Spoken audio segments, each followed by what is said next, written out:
Good morning. Oh, we got a wonderful group this morning. How are you this morning? Oh, good. Glad to hear it.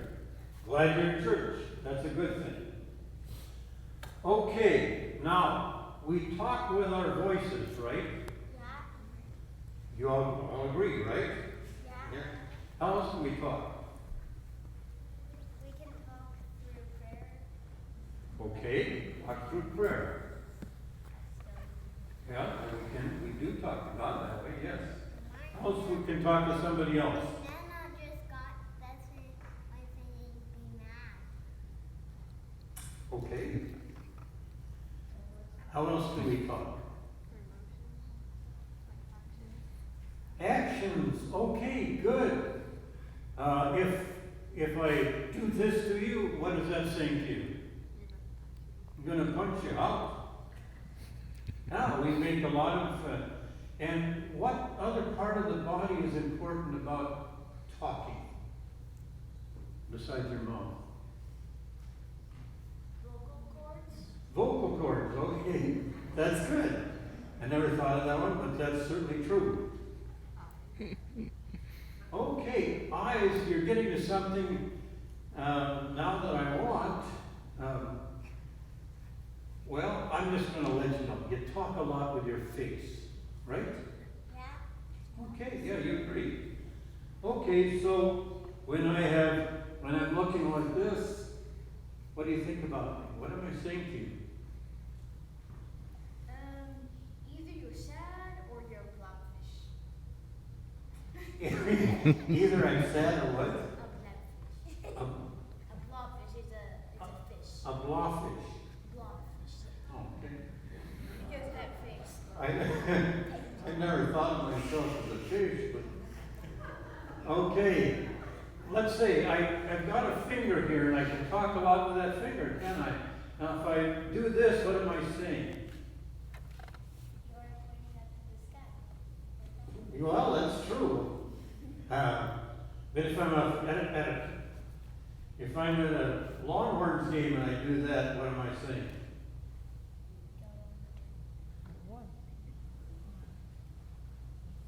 I know you don't understand that, but it says we're number one, and I know you know it's not what we're saying today. Okay, if I motion like this, what am I saying? Come here, okay.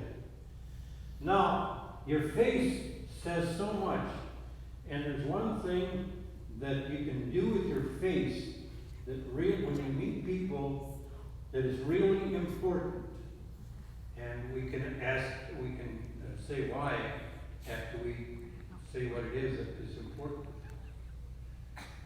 If you look at your face, what is important if I'm coming to you?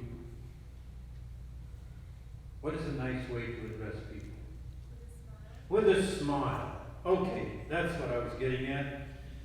What does a smile say? That you're either happy to see them or you're just happy in general. Happy in general, but very happy. If someone's coming and you smile at them, they kind of understand that you are happy to see them. That it's a good thing that they're there. And that makes them feel comfortable. There's a song in one of the musicals that says you're never fully dressed without a smile. Can you remember that? No. Oh, you can too. You're never fully dressed without a smile. And that's kind of the picture of a Christian. And I know there are sad times, and there's times when you cry. I understand that. But most of the time, when you're interacting with people, show them that you care, show them that you're comfortable, and show them that you like people, and you're glad they're with you. You're never fully dressed without a smile. That's a lesson. Now, I think I have enough pegs for everybody.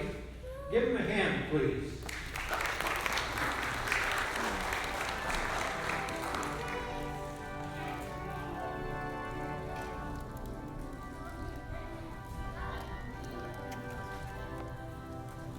Please be seated.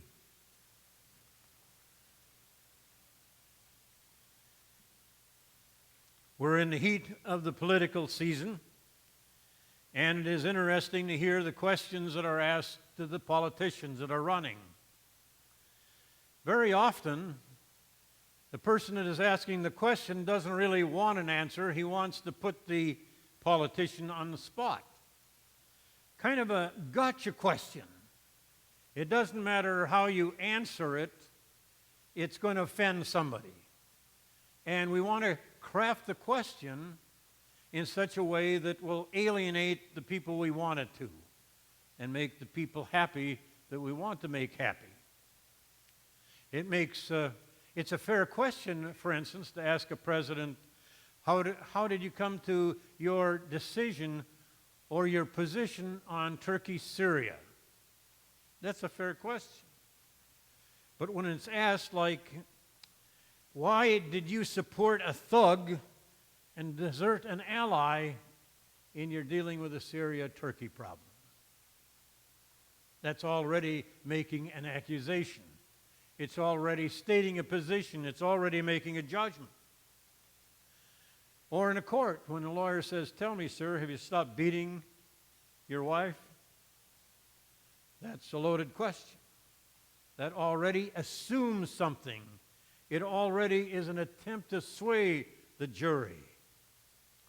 And I understood one of those responses the last week when I was discussing something with somebody, and they looked at me and said, do you really believe that position? Are you just trying to annoy me, or are you stupid enough to believe what you're saying? They'd made a judgment on my response. They framed that question with a judgment on it. In our gospel text today, we see one of the typical examples of the Pharisees and the Sadducees coming to Jesus and trying to entrap Jesus into a position where he was in trouble with one group or another. And so in the old translation it says, the Pharisees and the Sadducees came to Jesus and they said, is it lawful to pay tribute to Caesar? Seems like an innocent enough question, doesn't it? Is it lawful to pay tribute to Caesar? And Jesus understands what they're getting at. I want to get you in trouble somehow, and I can get you in trouble if you answer the question, no, it's not okay to pay tribute to Caesar. We can report that to the Roman governors, and they can deal with you as an insurrectionist. And if you answer, yes, it's okay to give tribute to Caesar, you're alienating a lot of our people who want an insurrection, who want to tear down this government that oppresses us and get rid of them. But it'll put you in a very hot spot. And the Pharisees and Sadducees were always doing this. How can I make you say something that will put you in trouble?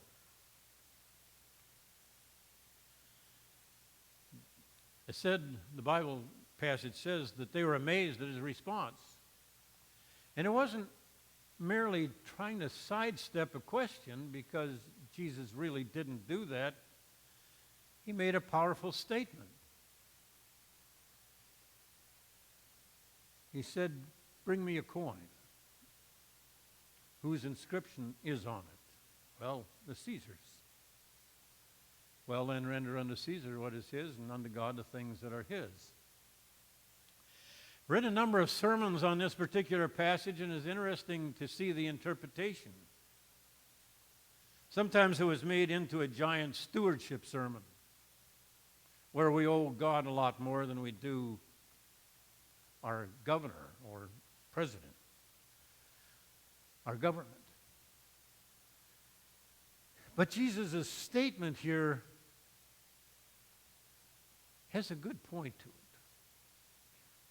And I think it's an effective point, and it is one of the places, I think, where the Protestant church has kind of adopted the idea of church-state better than the original Catholic interpretation.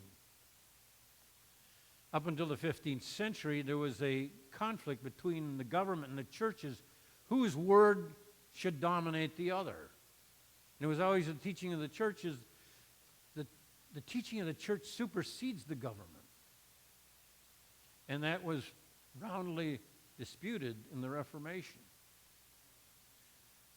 And what the Reformation people came out with was a doctrine of two worlds, two spheres, a secular and a religious. But both of them were important. One of the sermons I read said, well, Jesus gave us a clear idea of separation in church and state. You belong to the church on Sunday, and Monday through Saturday you forget the church and you just operate in your regular secular world, worried about things that are important in your everyday life. And I don't think that's what Jesus was saying at all. He was saying something very profound. You have something that you owe the government. You owe a society, an orderly society. You need to be involved in that. But it is not the ultimate thing. You owe God so much more. In 258, the Roman Emperor Valerian commanded all Christian bishops and popes and deacons be killed. And the second decree was that all the wealth of the church, and the church had quite a bit of wealth at that time, all the wealth should be given back to the government. The Pope was concerned about this decree, and he had a Spanish deacon who his name was Lawrence, and he gave him all the ability to distribute the property and the wealth of the church, or to take care of it, because he knew his life was in danger. The Pope was right. The Pope was caught, and he was beheaded. And the next decree said that we're going to go out and get Lawrence and confiscate all the church's property and assets. What Lawrence did in the meantime was distributed all the wealth that he had within his discretion and gave it to the poor, the crippled, the blind, all those who were at the bottom of society's social ladder. And when Lawrence was called in to the emperor, he said, I want the wealth of the church. The fact that there was quite a group of people that had gathered before the castle just assured the emperor that they were bringing all the assets of the church with them. And Lawrence said, all that we have in the church is in these people.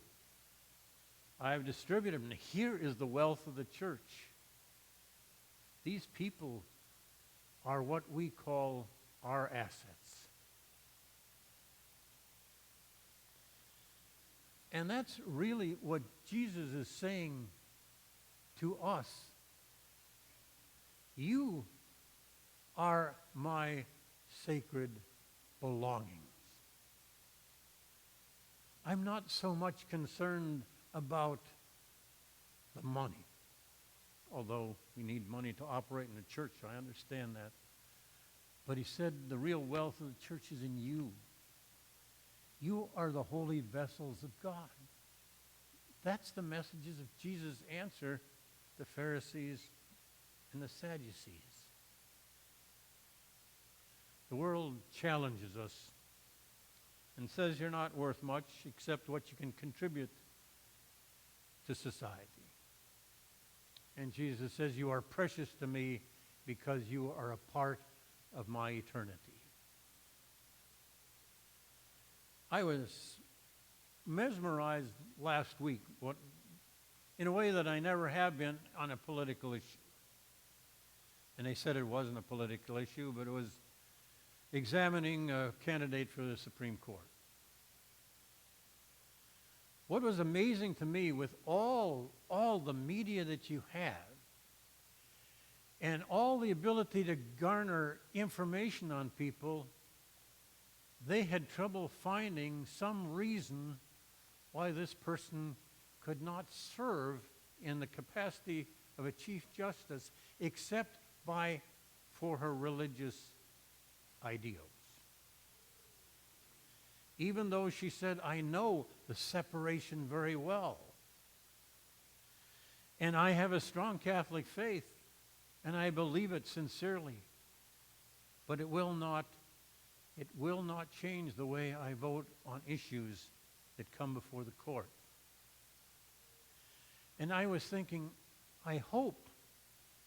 No, I can't hope. I'll never attain that status. But I wish that I had the status where all my enemies could come and not find anything to discredit me. It says something for a faith and the ability to separate faith from the political scene. In our baptismal service, we ask, do you believe in God the Father? Do you believe in Jesus Christ, the Holy Spirit? Do you reject the devil and all his works and ways? And that's for the questions. But we also ask one question about the person's contribution to the world. It says, will you work for justice and peace throughout the world to the best of your ability? It's important to be a part of this world, a part of this society. But your wealth as a human being belongs to God.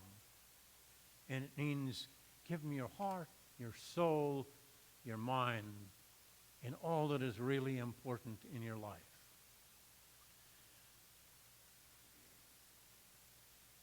The Protestant reformers talked about two kingdoms. In God's kingdom, we talk about the gospel, about freeing people from their sin.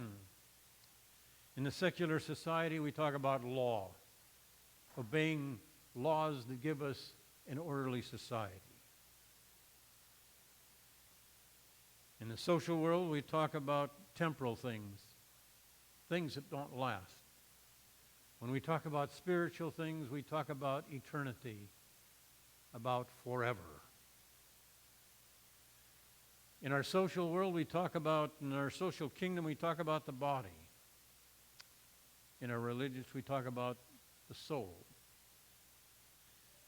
In the secular world, we talk about outward servitude, contributing to the people as a whole.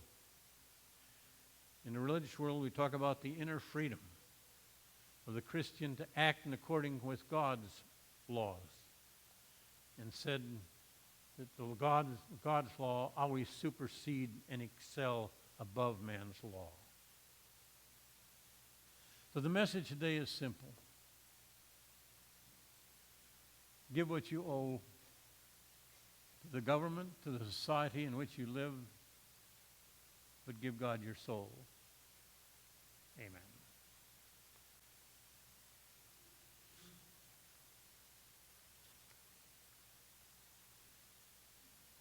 Sermon hymn, O God of every nation. It's 713. Stand as you are able. 713.